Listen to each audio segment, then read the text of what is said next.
dây mỏng thôi, đồ mỏng. Có quay không? Vẫn đang quay này à? Vẫn đang quay. Anh cứ trình diễn đi.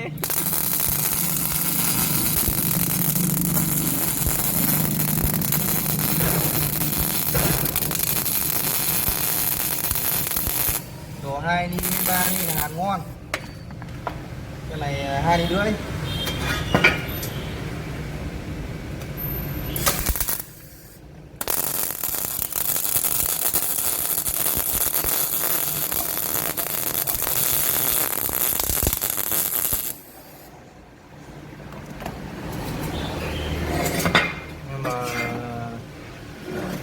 Nhưng mà hạt đồ mỏng thì chỉnh ấy đi.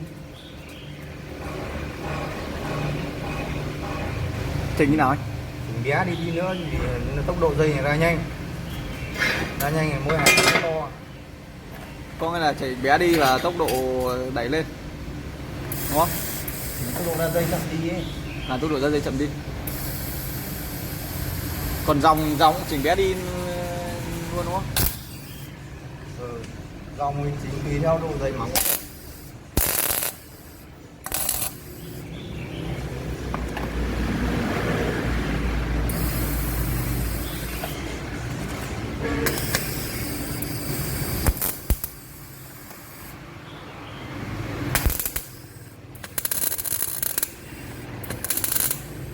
Anh không dùng mỡ sao đúng không?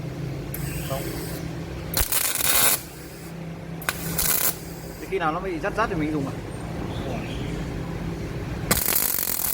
Nhưng em thấy nhiều xưởng nó dùng cả cuộn lấy thuốc ấy. Xong nó lắp phí vào thì nó như nào ấy? Lắp phí ấy. Không biết. Cái xưởng ngay bên đường ấy này, đường Năm Mới.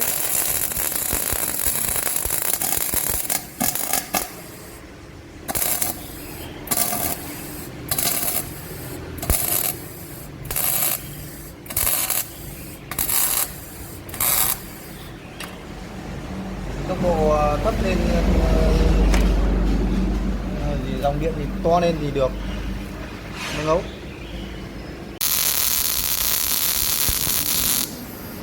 Chơi đồ mỏng thôi. Đưa anh mỏng cái nữa. Đây này. Này để chặt. Này được ly không? Ly 2. Ly 2 không? Anh hàn em. Cái này có hàn đấy. Đúng không? Không có đâu.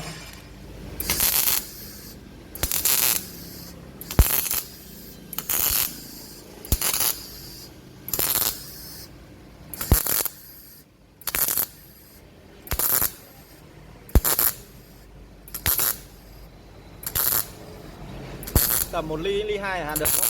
Hàn được. Nếu tầm 0.8 có được. Mỏng quá. Hàn được, máy bé mà. Thì dòng bé đi. Không quên là dầu này sẽ đợi tầm khoảng hơn 2 ly đổ về. Lên Thì đẹp đúng không? Thì mình đấy đẹp đấy.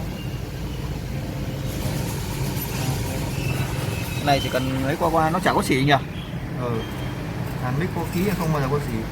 Đúng rồi. Rồi, ok.